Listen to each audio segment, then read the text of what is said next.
Un joven de 17 años es arrojado al fondo de un pozo seco por sus propios hermanos. Lo venden como esclavo por 20 monedas de plata. Lo acusan de un crimen que no cometió y termina encadenado, olvidado, en la prisión de un imperio extranjero. Pero 13 años después, ese mismo joven se convierte en el segundo hombre más poderoso de la tierra. Y cuando por fin tiene a sus hermanos arrodillados frente a él, con el poder de hacer con ellos lo que quiera, lo que hace deja a todos sin palabras. Esta es la historia completa de José. Y quédate hasta el final, porque lo que pidió antes de morir tardó cientos de años en cumplirse. Nuestra historia comienza en la tierra de Canaán, hace casi 4000 años, en la casa de un hombre llamado Jacob, también conocido como Israel. Jacob tenía 12 hijos, pero entre todos ellos había uno al que amaba más que a los demás, José. ¿La razón? José era hijo de Raquel, la mujer que Jacob más había amado, y había nacido cuando su padre ya era anciano. Y aquí aparece el primer detalle que lo cambiaría todo. Para demostrar ese amor, Jacob le regaló a José una túnica especial. La Biblia la describe como una túnica de muchos colores. Y aquí va una curiosidad. Los estudiosos discuten el significado exacto de la palabra hebrea original.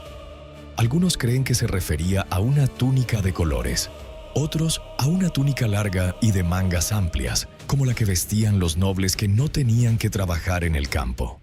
En cualquier caso, era una prenda que gritaba una sola cosa: «Este es mi favorito». Imagina lo que sentían los otros 11 hermanos al verla cada mañana. La Biblia es muy clara. Lo aborrecían y ya ni siquiera podían hablarle con amabilidad. Y por si la situación no fuera ya tensa, José empezó a tener sueños. En el primer sueño, José y sus hermanos estaban atando manojos de trigo en el campo. De repente, el manojo de José se levantó, y los manojos de sus hermanos se inclinaron a su alrededor, como reverenciándolo. Cuando lo contó, sus hermanos estallaron. ¿Acaso vas a reinar sobre nosotros? Pero José tuvo un segundo sueño, todavía más atrevido. Esta vez, el sol, la luna y 11 estrellas se inclinaban ante él. Cuando se lo contó a su padre, hasta el propio Jacob lo reprendió. ¿Vamos a venir yo, tu madre y tus hermanos a postrarnos ante ti en tierra?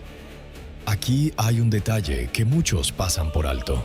La Biblia dice que sus hermanos le tenían envidia, pero que su padre guardó el asunto en su mente. Como si, en el fondo, Jacob sospechara que aquellos sueños eran algo más que la fantasía de un muchacho.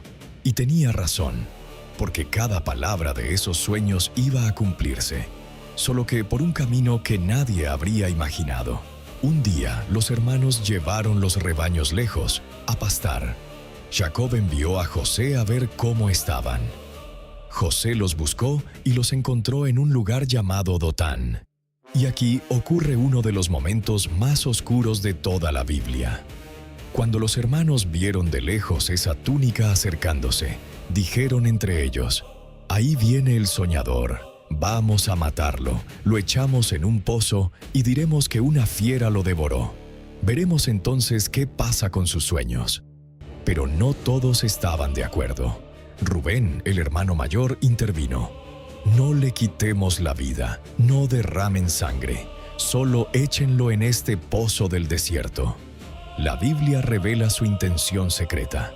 Rubén planeaba volver después, a escondidas, para rescatarlo y devolverlo a su padre. Cuando José llegó, lo rodearon, le arrancaron la túnica de colores, ese símbolo del amor de su padre, y lo arrojaron a un pozo vacío, sin agua. Y entonces se sentaron a comer, como si nada. Mientras comían, vieron acercarse una caravana de mercaderes que iba camino a Egipto. Y a Judá, otro de los hermanos, se le ocurrió algo. ¿Qué ganamos con matar a nuestro hermano? Mejor vendámoslo. Al fin y al cabo, es nuestra propia carne. Y así, por 20 piezas de plata, vendieron a José como esclavo. Su propia familia le puso precio. Para cubrir el crimen, mataron un cabrito, mancharon la túnica con su sangre y se la llevaron a su padre. Jacob la reconoció al instante y se derrumbó. Creyó que una fiera había despedazado a su hijo amado. Rasgó sus vestiduras, se vistió de luto, y la Biblia dice que se negó a ser consolado. «Bajaré enlutado hasta mi hijo», dijo. Lloró a un hijo que, en realidad, seguía vivo. Mientras tanto, en Egipto, José fue vendido a un hombre importante, Potifar, capitán de la guardia del faraón. Y aquí la historia da un giro hermoso. La Biblia repite una frase que se convierte en el corazón de todo el relato. El Señor estaba con José. Todo lo que hacía prosperaba. Potifar se dio cuenta y poco a poco le confió absolutamente todo: su casa, sus bienes, su administración. Un esclavo extranjero terminó dirigiendo la casa de uno de los hombres más poderosos de Egipto. Pero la prueba más difícil estaba por llegar. Y no vino del odio, vino de la tentación. La esposa de Potifar puso los ojos en José y día tras día insistió en que estuviera con ella. José se negó una y otra vez con palabras que muestran quién era de verdad. ¿Cómo podría yo cometer semejante maldad y pecar contra Dios? Hasta que un día ella lo agarró de la ropa. José huyó, pero dejó su manto en las manos de ella. Y otra vez una prenda de vestir se vuelve contra él. Humillada, lo acusó falsamente. Potifar, furioso, lo mandó a la cárcel. Detente un segundo a pensarlo. José hizo lo correcto, y aún así terminó en prisión. A veces la fidelidad tiene un precio, pero la historia todavía no había terminado. Incluso en la cárcel esa frase vuelve a aparecer: el Señor estaba con José. El jefe de la prisión confió en él y le puso a cargo de todos los presos. Un día llegaron dos prisioneros muy especiales, el copero y el panadero del faraón, dos de sus sirvientes personales. Una mañana José los notó preocupados. Ambos habían tenido sueños la misma noche y no sabían qué significaban. José les dijo algo clave: ¿no es de Dios la interpretación? Y se ofreció a escuchar. El copero soñó con una vid de 3 ramas que daban uvas, y él las exprimía en la copa del faraón. José interpretó: en 3 días serás restituido a tu puesto, y le pidió un solo favor: cuando te vaya bien, acuérdate de mí y háblale de mí al faraón, porque fui sacado injustamente de mi tierra. El panadero, animado, contó el suyo: 3 canastas sobre su cabeza, y las aves comían del pan. La interpretación esta vez fue terrible. En 3 días serías ejecutado. Y exactamente al tercer día, en el cumpleaños del faraón, todo ocurrió tal como José había dicho. El copero fue restaurado, el panadero ejecutado. Pero aquí viene uno de los detalles más humanos y dolorosos del relato. El copero, de vuelta en el palacio, feliz con su vida, se olvidó de José. Lo olvidó por completo, y José pasó 2 años más en aquella prisión. 2 largos años esperando una promesa que nadie cumplió. Hasta que una noche, el mismísimo faraón tuvo 2 sueños que lo dejaron perturbado. En el primero, vio salir del río Nilo 7 vacas hermosas y gordas. Detrás de ellas salieron 7 vacas flacas y feas, que se comieron a las gordas.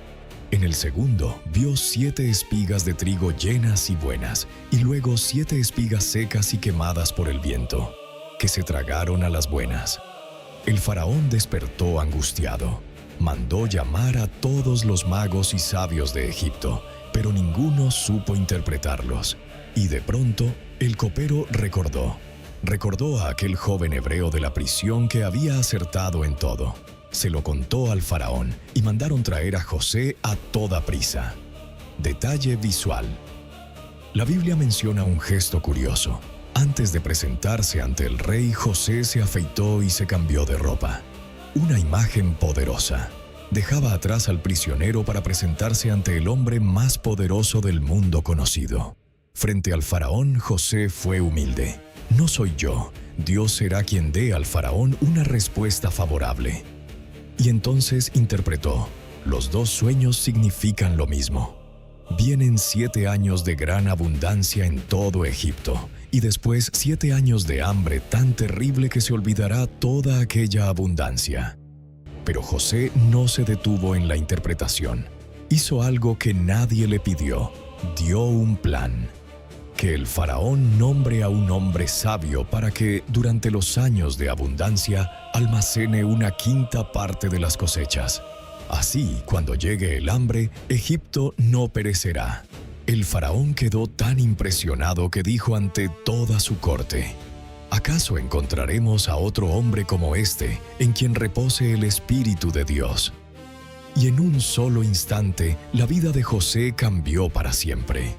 El faraón le quitó su anillo, el sello real, y se lo puso a José.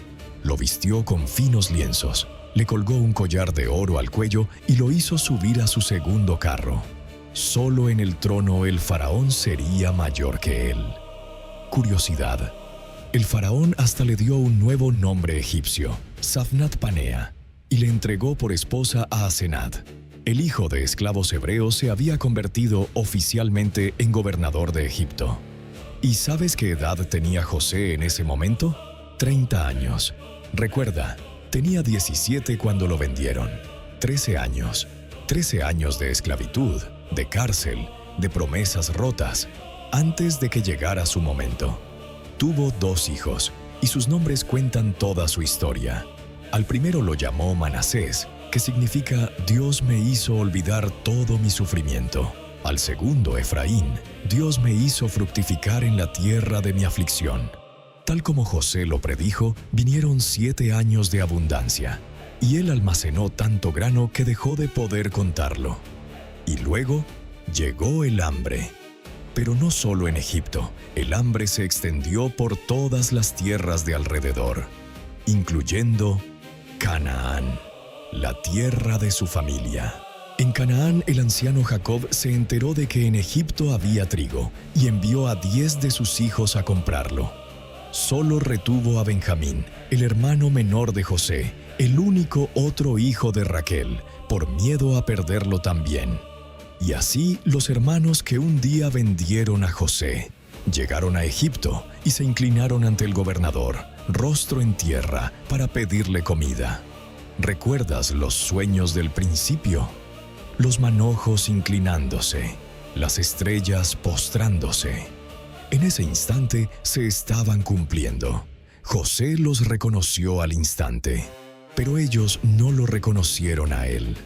¿Cómo iban a imaginar que aquel poderoso egipcio era el hermanito que habían arrojado a un pozo más de 20 años atrás?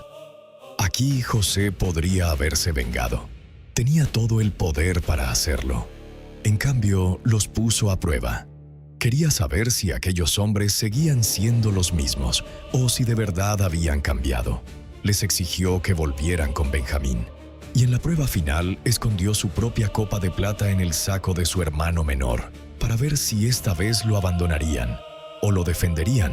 Y entonces ocurrió algo extraordinario. Judá, el mismo que años atrás propuso venderlo, dio un paso al frente y se ofreció a quedarse como esclavo en lugar de Benjamín, con tal de no romperle el corazón a su padre otra vez. Esa fue la prueba de que habían cambiado. José ya no pudo contenerse más. Pidió que todos los egipcios salieran de la sala, y entonces, llorando tan fuerte que se oyó en todo el palacio, les dijo aquellas palabras: «Yo soy José, su hermano, el que ustedes vendieron a Egipto».